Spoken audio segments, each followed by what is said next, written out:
Elite Selfers, what's going on? That guy with you here today. Super excited to bring you another awesome guest. Just had one last week, and we've got another one. We got Tommy, the Mind Engineer.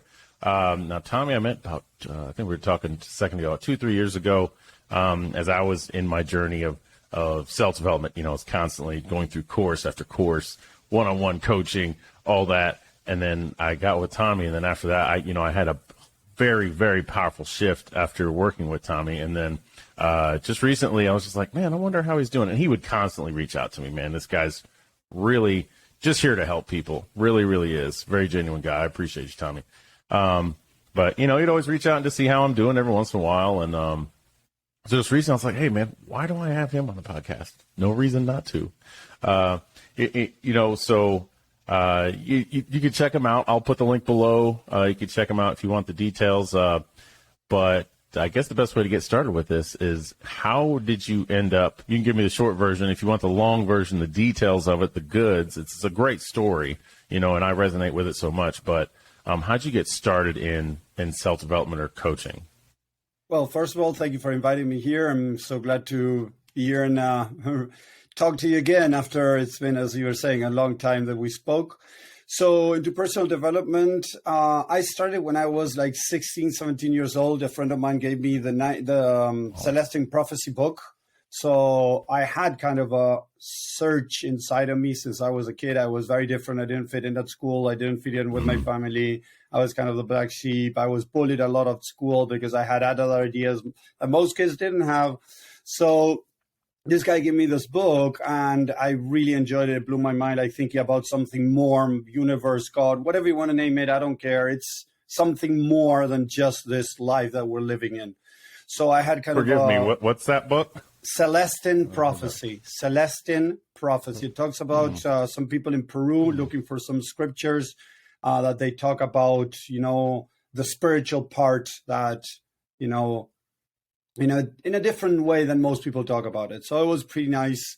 I had an inner fight with religion, so I liked it, but I didn't, you know, seeing that God as a punisher, you know, the bad guy, was pretty ugly for me because, again, as I had come from parents that were very punishers, seeing a God that was punisher too, it was like, oh, I want to move away from this. So I had some incidents back then, some heartbreaking situation, things like that. So I just shut down. I thought like there was something wrong with me. I couldn't fit in the world. It was me, like seeing the problem in me. So I just shut down. But I kept on a little bit in a seeking of something else still. So I was working for a company. I was making a lot of money in programming, right? And I didn't like it. I wasn't happy. So I decided to quit and went to the States to earn $5 an hour as a lift operator at Squaw Valley in California. So that was kind of, whoa, I love the mountains. I like being outdoors, you know, skiing, enjoying. So I went back and forth finding my way.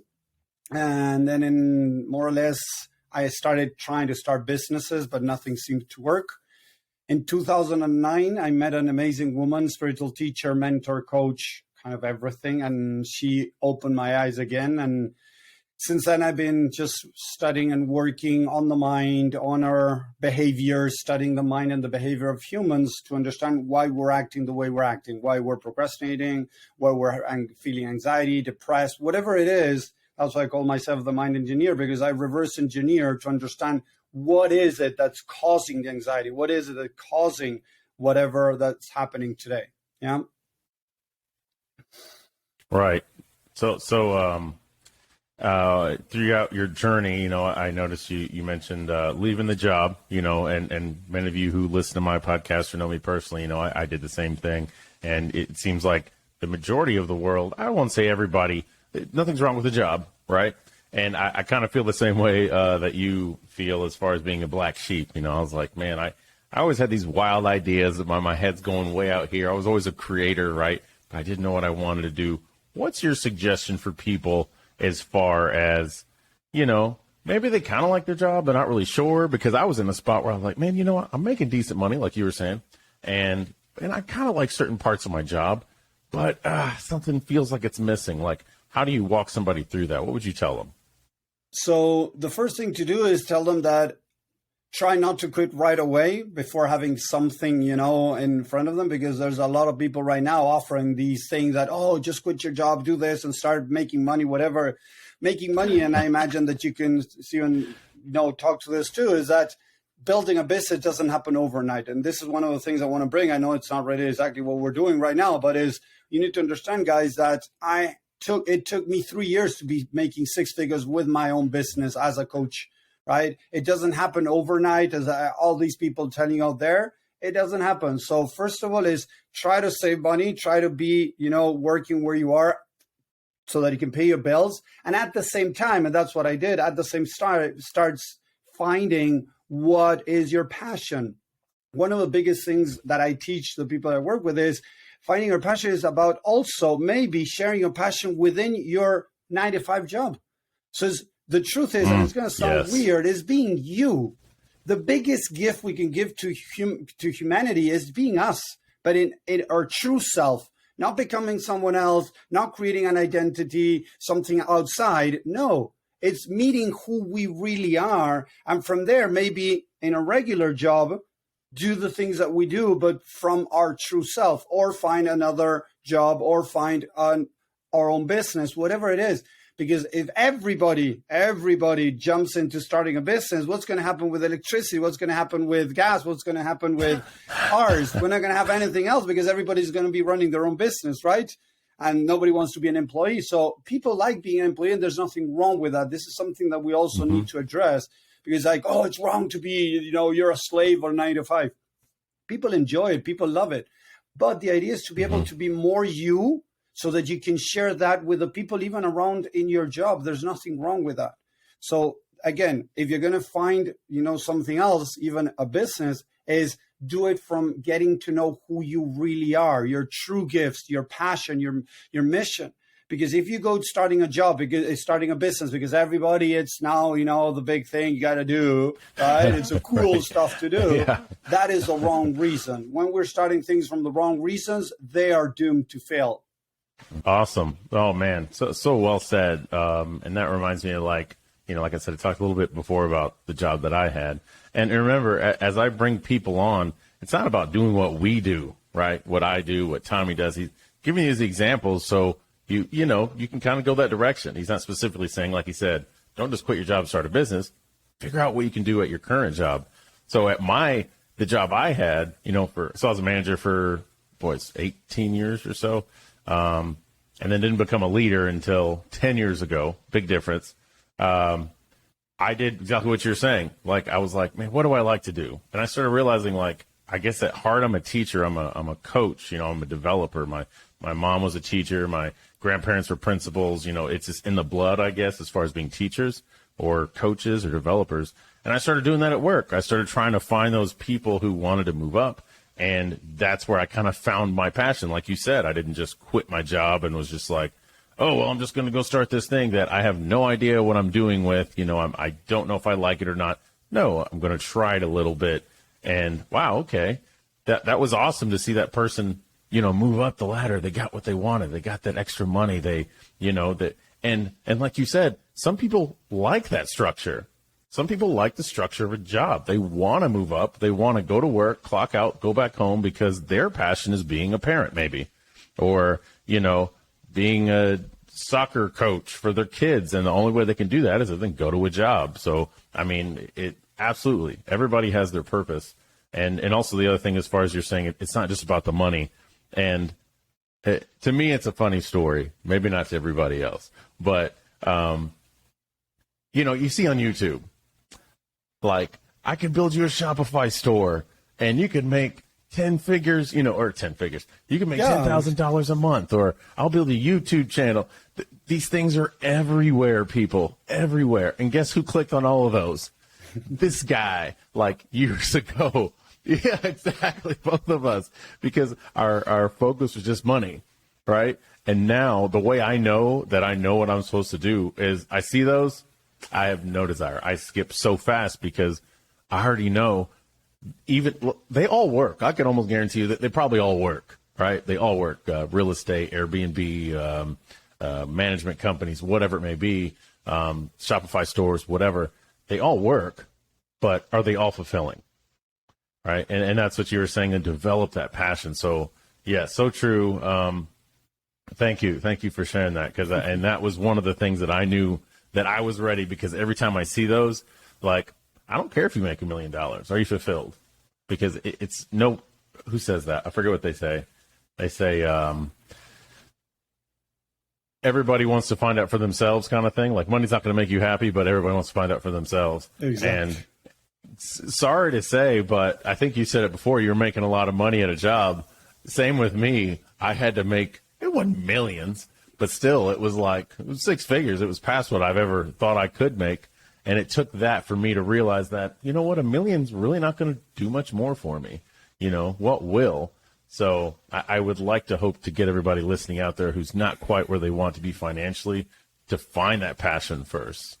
I guess one question I did have for you was, as far as we're kind of talking about it now, when people look to find the external, so they're trying to find something external to feed them internally. So, you know, as I always say, the outer world follows the inner world. And, you know, I did it for years, and I guess we both kind of pointed at each other as far as this, but, you know, we'll look for, you know, a real estate course, that'll make me happy, or I'll find a new job, that'll make me happy, or I'll do this. How do you tell somebody or help somebody get to the point where they're developing their inner world rather than trying to develop or find something outside of themselves to make their lives better? So the best thing is the example is going back to their history and saying, okay, what happened in the past? What were things in the past that you wanted to achieve that you said, when I get this, I'm going to be happy? So what we do is a review backwards, because it's very difficult to explain to them if they are not conscious about that, right? That it doesn't work. So what we do is we go back to examples. Okay, what happened? What are the things that you wanted to have in the past? You said, when I have this car, I'm going to be happy. When I have this $1 million, I'm going to be happy. When I have this, whatever, partner, job, business, whatever, right? So I go back and we start reviewing their past. As we start reviewing their past, they start seeing that there were several incidents in their past where they say, like, oh, when I get this, I'm going to be happy. When I get this, and I tell them, how long did that happiness last? How fast did you update your visualization board? And you were like, oh, I already got it. Now I want this other thing over here. So it's like, it's a rat race. People don't talk about this, but people talk about the money rat race. But the life rat race too exists, not about money, but by achieving things. Even it could be a master's degree. It could be your own business. It could be a job. It could be a partner. Whatever you're looking on the outside to make you feel fulfilled. I work with people that are millionaires. I'm working with a guy that is worth $3 million. And some time ago, he told me, I'm going to be happy when I make 10 million. And you know what I told him? And we started doing these exercises and things like that. And he realizes that if he got to 10 million, now he's going to set a bar to 15 and then to 20. So the problem is that we're always looking for more. And I've seen this over and over with a lot of people I work with, not just this one. I've seen this over and over and over again, that we look for the next thing in our life because it doesn't fulfill us inside from the outside. So we need to start building our inner world. What are we looking for? What is it that this thing is going to make us happy? Why? Because it's going to make me feel accepted, recognized, worthy, whatever. So how can I start making myself feel that without any external things? And I'm not saying it's easy. It's a journey. And I believe it's a journey till the day we die. It's not a destination. Okay, so we need to work on that, on seeing what are these things bringing to us. This partner, what do they bring? They bring security, safety, love, attention, recognition. Write those things down. Write them down and start seeing where you are lacking to give those things to yourself. Wow. Yeah, well, beautifully said. I see it as like, at the same time, I guess I'll ask you this. I'll give you my opinion and then tell me what you think. As far as like, hey, I want to make 10 million. I'm at 3 million. I want to make 10. And of course, I know you're not saying that anything's wrong with that. Nothing's wrong with that. Nope. But of course, it's like, if that is what's going to make you happy, that might be a little bit of a problem, right? But a lot of people struggle with this, and I'm not going to say that I've mastered it. Like you said, it's a journey. I've gotten way, way better with this as far as like, man, once I get this, I'll be good. Coming from a place of abundance, right? Coming from a mental space, just not scarcity, but from abundance, to me is gratitude. So if you actually have a sense of gratitude, you're fulfilled in just waking up. Not fulfilled because you wake up in a large bed in a mansion and this and that, but being able to wake up anywhere that you're at and be like, man, I have everything. And then I don't even need this 3 million, but guess what? I'm going to push for 10 million because you're coming from this foundation of abundance, of already having it, of gratitude. Then, so how do you explain that to people as far as that balance of, hey, you can push yourself to whatever goal you want because you're blessed, you feel blessed, but at the same time, you don't need anything. There you go. So look, two things. The first one is I ask the people, how would it make you feel if you don't hit the 10 million or the 5 million or the big house or the car or the whatever you're looking for? How does it make you feel if you don't achieve that? So when they start saying like, oh, I'm not going to feel fulfilled, I'm not going to be happy, I'm going to feel like a failure, I'm going to feel not good enough, I'm going to feel not worthy, I tell them that's the reverse engineer. That's why the mind engineer again is because they already have that belief in the back of their head. They believe they're a failure and they need those 10 mil, 5 mil, 1 mil, whatever it is to make them feel good about themselves. So they're trying to cover up a false belief they have in the back of their head that is fueling them to search for those next thing. The problem is, look at this, and we need to understand, is that when we come from this mindset of failure, scarcity, or whatever, the decisions that we're going to make towards getting that next thing, 1 million, 5, 10, whatever, is going to be wrong, guys. This is one of the biggest things we need to understand. There's so many coaches and gurus out there that are telling you, create a visualization board of what you want. Just live in that place. Bring it to the present circumstance, live that future. What you're doing is you're denying yourself and you're not being grateful where you are. So at the end of the day, for some people it works. Yes, for some. For the rest of humanity, it doesn't work. I tried positivity, I tried affirmations, I tried visualization, but I came from a negative mindset, from a place of scarcity. Oh, I need this to feel good. The mind doesn't reveal it as, hey, Tommy, you're looking for this because you don't feel good enough, because you feel like a failure. No, the mind is not going to say that. The mind is going to say like, yeah, I want that. That's going to be amazing. I deserve this. And all this crap that we see, this false positivity. No, it's not going to happen. So how would it make you feel about yourself if you don't get it? But the problem is, as I just taught you that, guys, the mind has just learned a new way that if it tries to trick you, you're not going to fall for it. So it's not going to say, now next time you ask yourself, oh, how do I feel if I don't make $5 million? Oh, I'm going to be okay. Maybe deep down you're not going to be okay, but you're covering up because you just realize that that is a protective mechanism of the mind. You see how the mind works, even that we start building our consciousness, but the mind also, the ego, starts, getting up there too. It finds more subtle ways to trick you. Okay? So first we got to ask ourselves, why am I looking for this? What's the intention behind it? And what if I don't achieve it? And the second one that I really love from my spiritual teacher was, is this aligned in my best interest to keep evolving in life, to become a greater version of myself? Because yes, I could, manifest maybe 1, 2, 5 million, $10 million, but maybe that is going to take me away from my true mission. So I don't want that. In my case, I don't want that. Maybe other people don't care. Tommy, I would rather have my $5 million than achieve my destiny, my mission. That's okay, guys. Again, whatever you want to do, it's fine. But in my case, that I'm looking to become more and more conscious, I'm going to say something weird over here, but it says it. And I remember, I don't like religion, but I do like the avatars that have showed us the way on earth. Buddha, Krishna, Ram, Jesus. It's in the Bible. I don't believe in religion, but I believe it's in the Bible and it calls off the religion, right? In the Bible, John, I think it's 10:14 or 14:10. I don't remember exactly. Sorry about that, guys. But you can look it up. It says that if you are going to the Father, you can achieve what Jesus did and much more. So we can be the next Jesus on earth. Not Jesus, the next Christ, the anointed one. So I'm going to there. I want to become, if I can, like a more, conscious person here on earth. Become closer to Buddha, to Krishna, to Ram, to Jesus. So that's what I'm looking for. So if $10 million are going to deviate me from that path, I'd rather not have 10 million. I'd rather keep walking but that doesn't mean money is not going to come my way, because money is coming my way. So we need to understand that we have, in a way, judged sometimes that money and, spirituality, they don't go together. Yes, they can go together. But again, from a place of being okay where you are. And if this comes my way, if it's, I rather have this, or sorry, not rather, sorry. The idea would be, I would like to have this if it's aligned with my path of higher purpose. Gotcha. Wow. Awesome. Thank you. So that reminds me of, I believe it was Neville Goddard that mentioned this, that the poor have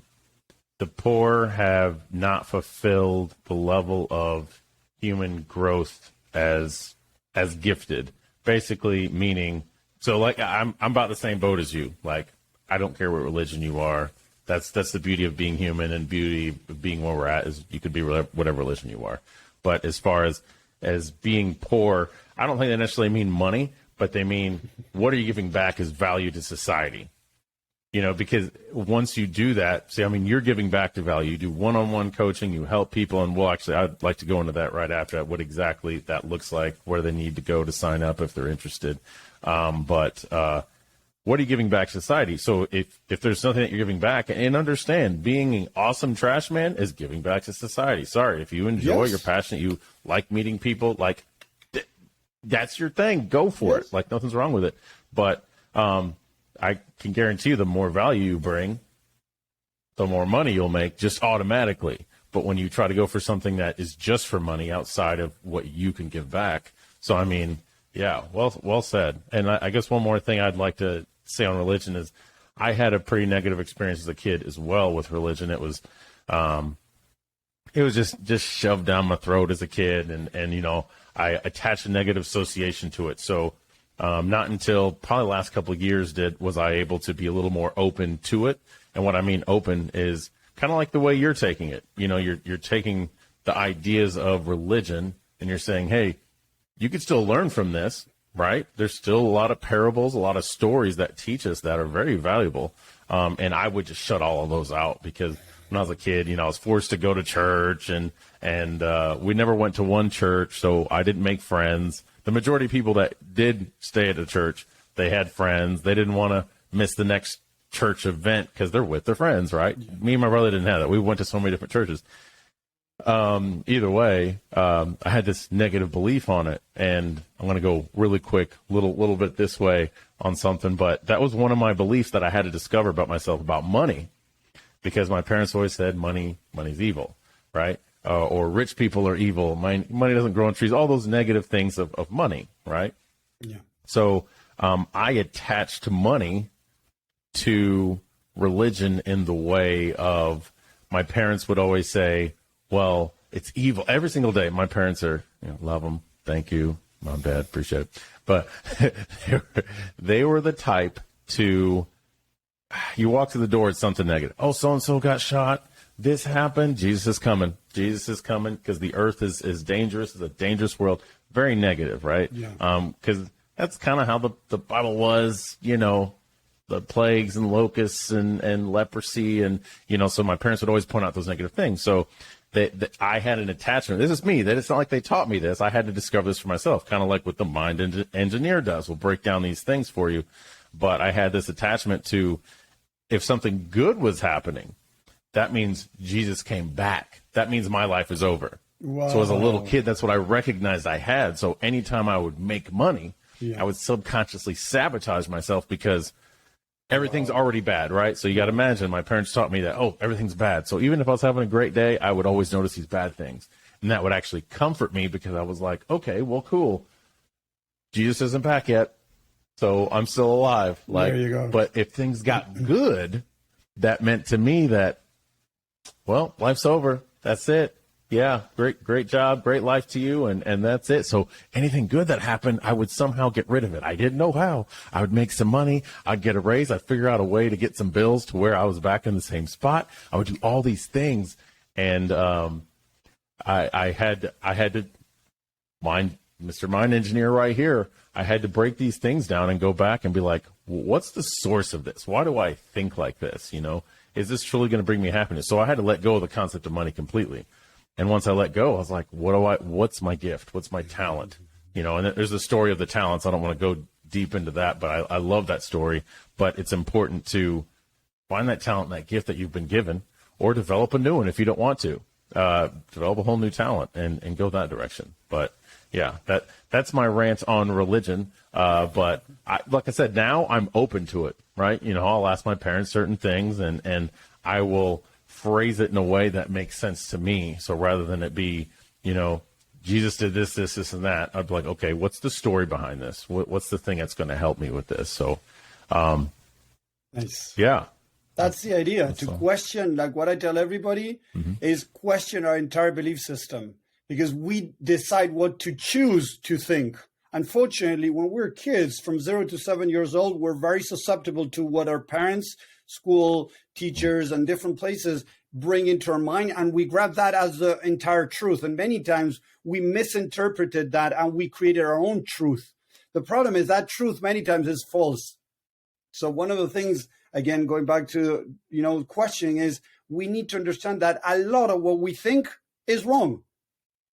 Money, love, religion, spirituality, whatever it is, many times it's not what we think, it's what others told us to think.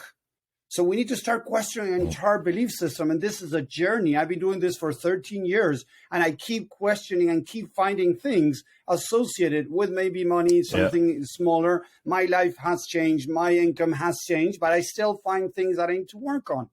Again, if I'm not walking over water or doing more than Jesus Christ, it means that I'm still learning. I'm still a student. So till then, I'm going to keep doing the inner work. And one thing that I love, again, going back to what Jesus left us, look at this. When Jesus was in the cross and was about to die, he said, I don't remember the words exactly, but he said, Father, why have you abandoned me? So what, for me, the teaching that he left is till the day that you're dying, your human part, your ego can still play against you. That's what I believe. Jesus being Jesus Christ, in the cross saying, Father, why have you abandoned me? That is showing us my interpretation. What I've studied is that he's showing us, and look at the teaching that he's leaving behind, not religion. Religion doesn't talk about this, that your ego could get in the way even in the last breath that you're taking as a human being, although your spiritual part could have evolved much more. So we got to be always catching the ego because it's playing games with us. Wow. I didn't even think of that. Wow. Well, what do you think about as far as I don't know if you in a Neville Goddard or you know, I'm sure, I think you've even talked about it. Boy, I don't know why I'm forgetting this book. The Napoleon Hill, Think and Grow Rich, Hill. and Yes. those type of books. As far as there's definite chief aims and letting go of the outcome. Letting go, detachment, burning desire. So I'm going to try to make this simple. What's your view on, we kind of talked about it earlier, but the burning desire, because they always say have a burning desire of what you want, and then have a detachment from outcome. So I think we kind of talked about it earlier, basically in the sense of, you know, you want the $3 million, that could be your burning desire, but at the same time, it's a detachment, meaning you don't have to have it. You might have already mentioned this, but it just popped in my head. Good. So it's the intention. Again, what's the intention? Why you want to have the $3 million?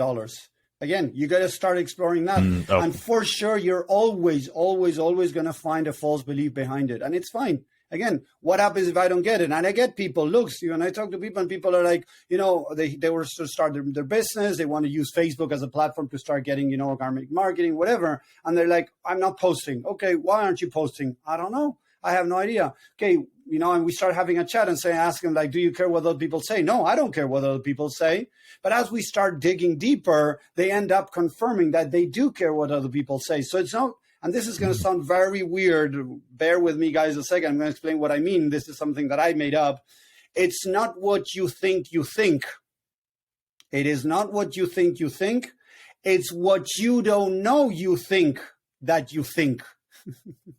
So what it means is that many times we don't know what we think around love. around money, around success, around failure, around rejection, around whatever word. Grab a word and start exploring your mind. What is the attachments that you made? I teach this. It's a flower, like the center of flower with petals, right? So love is love. Love is just love, right? But then we have people that say love is painful, love is difficult, love is joyful, love is blah. No, love is love. But then we attach meaning. So we have attached meaning to everything, guys, to everything, to men, to women, to partners, to ex-partners, to whatever. We have attached meanings. So then we role play from those meanings. So if I think that money is bad, I'm going to, as you were saying, Steven, I'm going to move away from making money or sabotage when I make money because my mind says money is bad. So I don't need to have more money. I cannot have savings. I cannot have, whatever, a good life because I'm not meant to have a good life. So we need to question everything, seriously, everything, because there's always something getting in the way. So again, I want to make whatever. I want to do this. I want to do that, have the burning desire. Love it. But where does that burning desire come from? From a wrong intention or from a true intention? Nice. I gotcha. Thank you. It reminds me of the... Yeah, no, please go ahead. 1 second. This is one of the reasons why so many people don't get to manifest things because they're doing it from the wrong reasons. Like there's big names out there that say, practice this for 7 days and you're going to manifest whatever you want. That's bullshit because we're not meant to manifest whatever we want because many times we are confusing the ego with the soul. So if it comes from the ego, we're not meant to manifest it. So then a lot of people get frustrated and say, what's wrong with me that I'm trying to manifest this? I did what this person told me for 7 days, 7 weeks, whatever, and I'm not manifesting. You need to understand that there might be an ego involved in your manifesting. So you're not going to manifest from there, most people. Yes, yeah. And thinking about that, it's like, I think one of the intros to my landing page is, people want to say, well, I'm doing what's authentic to me. And I'm like, what's your authentic language you speak? What is it? And mine's going to be English. Did I choose to speak English? Right? And then once you go there, what are the other labels? Just like you were saying, what's your, relationships, wealth, whatever, business, whatever, women, men, whatever. What are those attachments that you have? Because guess what? You pick that in the same way that you pick the language you speak. You didn't pick it unless you've actually broken down like what the mind engineer does, and evaluate where you're coming from. It reminds me of there was a study done 1950s by Heidel and Simmer. You can go on YouTube and type this in, Heidel and Simmer, S-I-M-M-E-R, I believe. And it looks really old, but it's just these shapes moving. It's just it's like a circle, a triangle, and there's this big square, looks like a building, and these dots and things just move around. No sound, nothing, right? They put it in front of a class, and they say, okay, everybody, what happened? And everybody'd have a story, right? They'd be like, oh, well, the small dot is attacking the little dot, but the triangle is trying to save and the point of the whole thing was your brain doesn't know how not to attach something. It doesn't attach to a meaning to something. So if you don't give it a label, it's going to find something. So yes. I found that study like super interesting because it's like, man, that's so true. You can't just look at something and be like, oh, nothing. I'm not going to attach anything to it. Nope. Your subconscious, something will, unless you do it yourself, which is one of the biggest things I had to learn how to do. And guess what? We're both saying it. We're still learning, right? So we had to take that mask off and be comfortable. It gets uncomfortable taking that mask off. You got to be willing to be like, you've been lying to yourself. Like, this isn't true. You've been lying to yourself. You've accepted these things that person that you really didn't like told you the truth and you weren't accepting it. I mean, a lot of those things, you have to be willing to do that. It can be difficult, but do you want to live a fulfilled life, right? So, yeah, man. So glad I got you on, man. You got me all fired up, man. Nice. I love it. We love what we do, right? Sharing the truth out there and questioning our own truth. That's the idea. Like, I love this. And I'm in a journey, as you were saying. This is something I'm going to keep watching my truth till the day I die.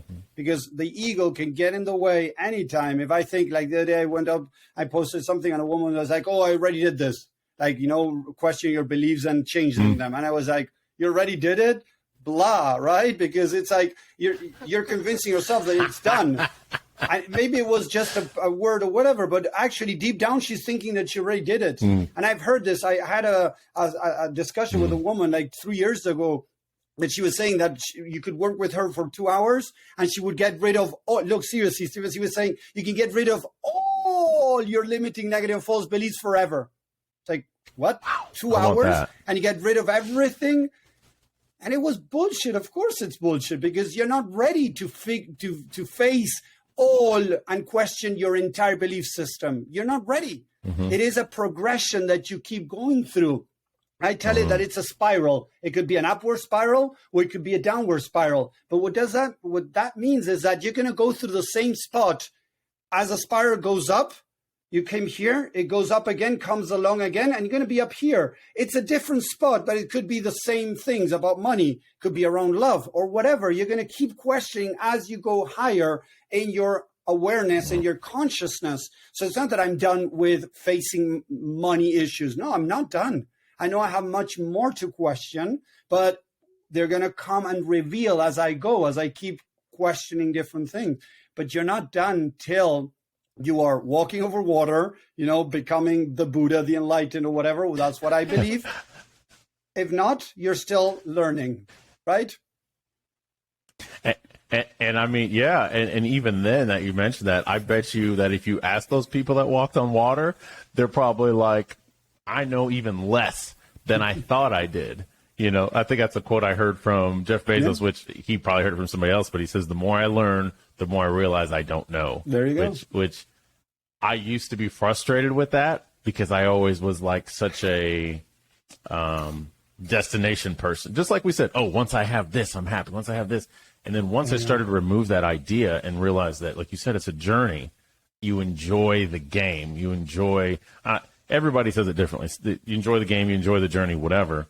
But it's like, that's what it's about. You enjoy it, because if you're looking for the destination, then you're the type of person who's like, I'll be happy when. I'll be happy when. Yes. And to kind of go back to what you were saying, as far as I already did that, I was that person. I did that for the longest. Let's break down your beliefs on, why you do this and why you do that. Let me skip this section. I already did this. And one thing my mentor says, he says, the war cry for failure is, I already know that. Because the moment you say that, your brain's already shut off. Your brain wants to conserve energy, doesn't want to do any more than it has to. So it says, you already know that. Oh, okay, cool. We'll just keep going. Yeah. But like, only the best master something over and over and over and over. Because guess what? You just keep discovering. Just like watching a movie. You watch the movie once and you watch again. I didn't notice that. Watch again. I didn't notice that. Watched again. I watched The Matrix. I got The Matrix right there. Who doesn't love that movie, right? I love it. Watch it a jillion times. I find something new in it every time. Yeah. But, yeah. I love it. So, the other day, Tommy, talking about the failure. I appreciate your time. It's okay. No worries. We can talk a bit more. Look, I'm talking about, I know that. I had one incident on these 3 years and a half that I've been online. I've been doing this for many years offline, then I took it online. I had a call with a woman like a month ago that I was saying, okay, what do you know about the mind? And she's like, I know what I know about the mind. Okay, but she had a guide. She wanted to have a guidance call with me to learn more, supposedly. And when I started asking her, she got pissed because of me asking her about what she knew about the mind. She got really pissed. So it was the first time in 3 years and a half that I had to say, okay, I don't feel this is going anywhere. Let's finish this call right here. And I ended the call the first time, because this woman was standing where you're saying, like, I know this. So then why do you want to talk with me? And we just ended the call. She wasn't willing to learn. Right. Yeah, that's definitely one of the biggest things that I've learned as I've gone through this journey is you could tell the people who just want to make the buck and just say, hey, yeah, okay, I'll take you on, regardless if you're not a good fit or not. Because you're just not open-minded or whatnot, but you could already tell, some people are still stuck in their ways. And once again, no judgment on that person. That's just where they're at in their journey, right? That's just where they're at. But yeah, absolutely. If you turn yourself off, and I did it for the longest as a manager, In the corporate world, I wanted to think like, oh man, this company doesn't know what they're doing. And they say, hey, can you do this? I'm like, fine. I don't think it's going to do anything. And guess what? It wouldn't, because I didn't want it to work. Subconsciously, I didn't want it to work. Right. So after time, this is early 20s, early in my years of management, I had to realize like, maybe I don't know everything. Right. Maybe there is something for me to learn. And once again, why do you think that we do these? Why do we have podcasts? Why do we have, YouTube? Why is there so many people doing? Because there's so many things that I know that you may not know, and there's so many things you know that I may not know. Like, I've just kind of started my journey of truly starting a business with coaching.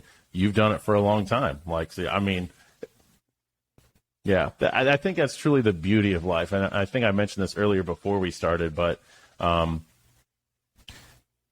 life would be no fun if you woke up every day and you knew exactly what you're going to do. And I try to explain that to people when they're having a bad day. I'm like, isn't that awesome? Isn't it awesome to have like a crappy day? They're like, what do you mean? Like, that's stupid. Like, you don't have the problems I have. And I'm like, I don't have the exact problems you have, but guess what? Like, I mean, in a sense, I do have the same problems, maybe not a money problem. Maybe it's a different type of problem, but it's like, if you're just a robot, you're a robot. If everything is perfect in line, this is the journey, man. Like, you gotta see it as a blessing, and not in disguise, but it's a blessing in everything that happens. Because that's one thing I had to discover, that, man, like, imagine everything being perfect. Imagine you wake up happy every single day, and there's no challenge that you don't choose. Why would you get to choose what job you do? Yeah. Because that's a challenge, right? You figuring out what you're going to do, drive here, drive there, do that. Like, man, this is the journey, man. This is the fun. This is the fun. Figuring out things, going to the next level, start walking on water. Guess what? I want to start walking on air. I want to start walking on air. I want to start flying. I want to start going through the universe. I want warp speed. Like, man. Yeah. I just ramble on about that. I love it. So let me add to what you were just saying, right? Around, sorry, I lost the train of thought. I was going to add something to this that was really good, what you were saying. Oh, darn, I lost it.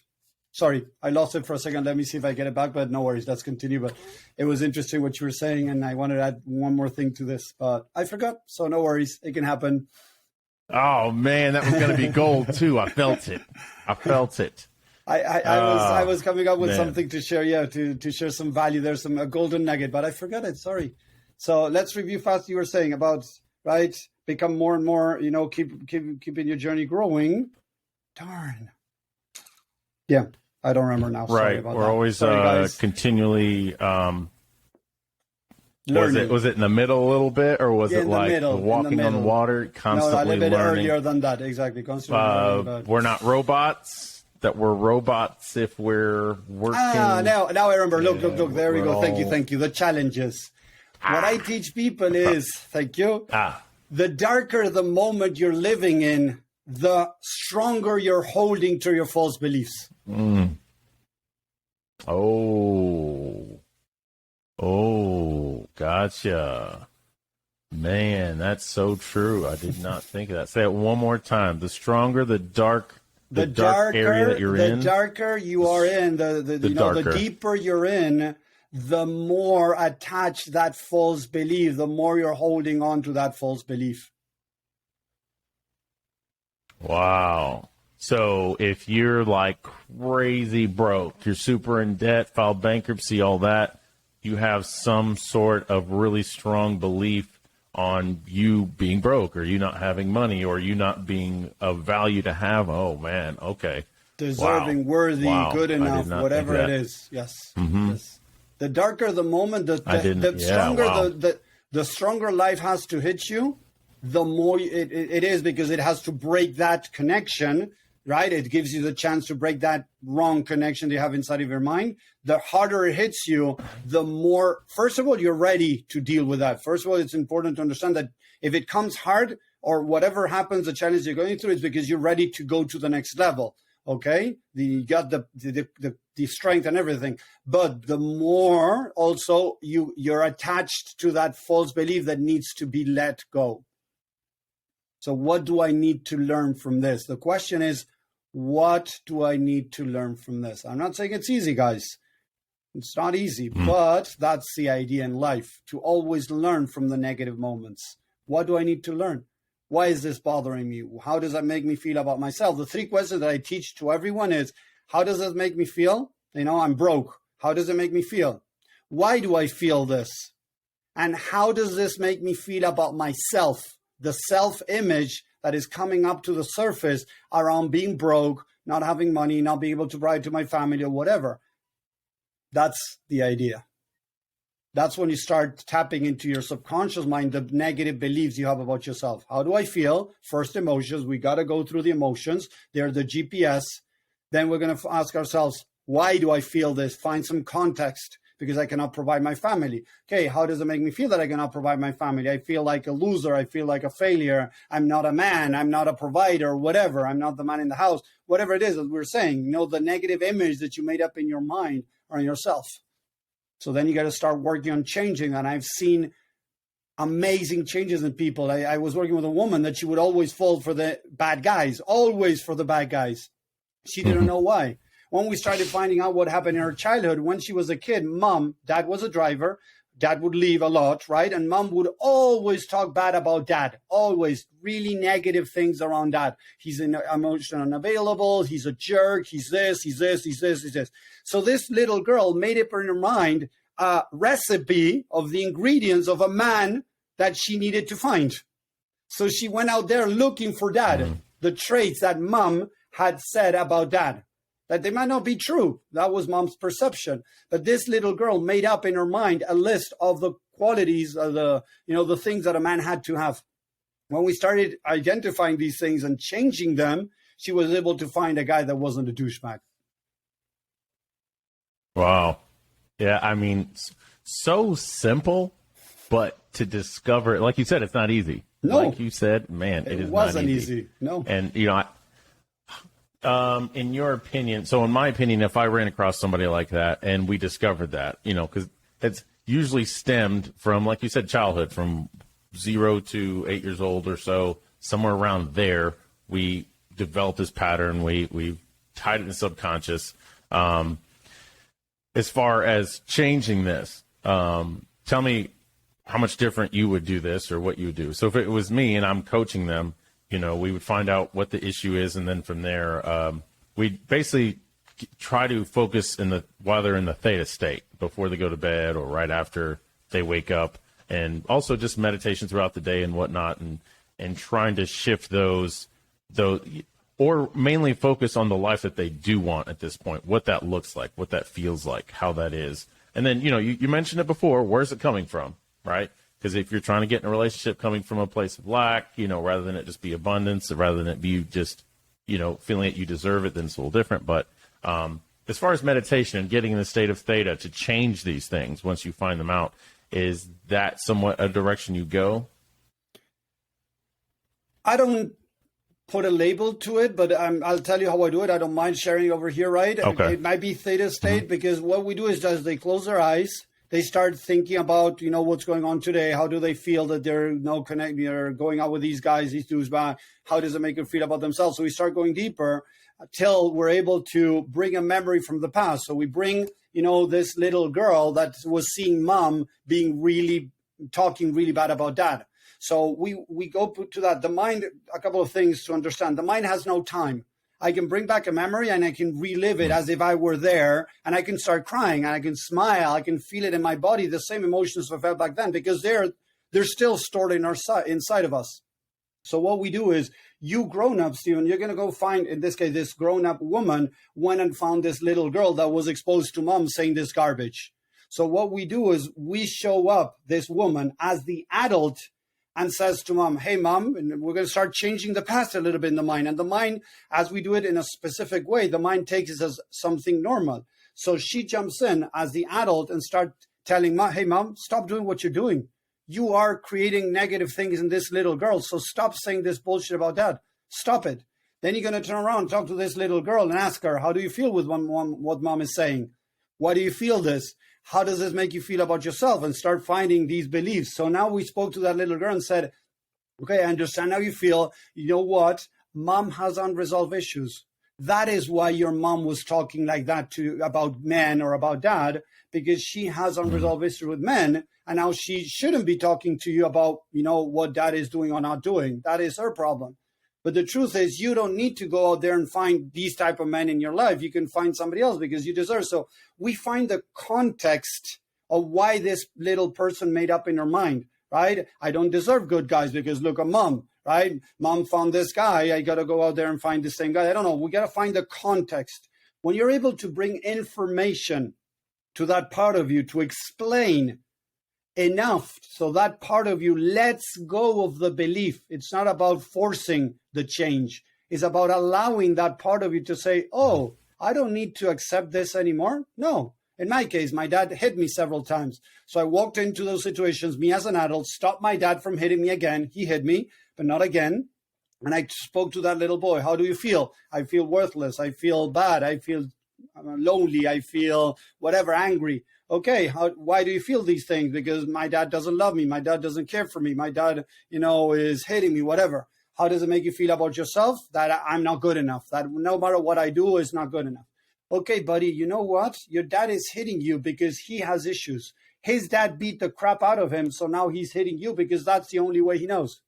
So now as you're doing that, the mind says, oh, it has nothing to do with me. It has to do with him. So as there's no time, that part of you that got stuck in time with that trauma, and I've done this with sexual abuse, come into the middle of the sexual abuse and save that little boy or girl from that abuse. So it happened, don't get me wrong, we're not denying that it happened, but we're rescuing that little girl or the little boy from that abuse.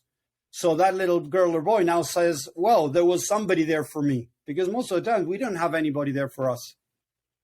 So as you start doing that in different events along your timeline, and you do them in specific ways, the mind accepts that as a new truth.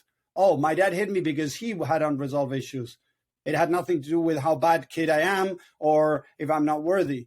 Oh, I am worthy. And me as adult telling that little boy, yes, you are worthy as you are. There's nothing you need to do to be worthy. You're just worthy for who you are. So we start bringing information in that the mind takes as the new truth and decides to change or not. But if it's done correctly, the mind lets go of the false belief and grabs this new belief. Does it mean at that moment now everything is going to change forever? No, that was one moment. Then we need to go to another moment. Then we need to go to another moment and another moment, another moment. As you start building that momentum of changing your mind from that childhood, you start feeling different today because you feel as you feel because of your unresolved issues from your past. So if you change your unresolved issues from your past, you're going to change today. That's how the work that I do works. I do want to add one thing after that, and I think it's very important, and tell me if there's anything off on this. Just 10-second story here. So I remember when I first started CrossFit, and I got a little information on it. I was really interested in doing it. I saw the results there was. I found out how to do it, and then I didn't want to pay.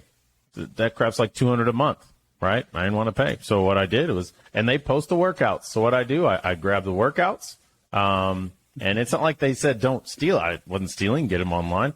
And then I went to the gym. I went to my $30 a month gym, and I tried this stuff myself, and results weren't there.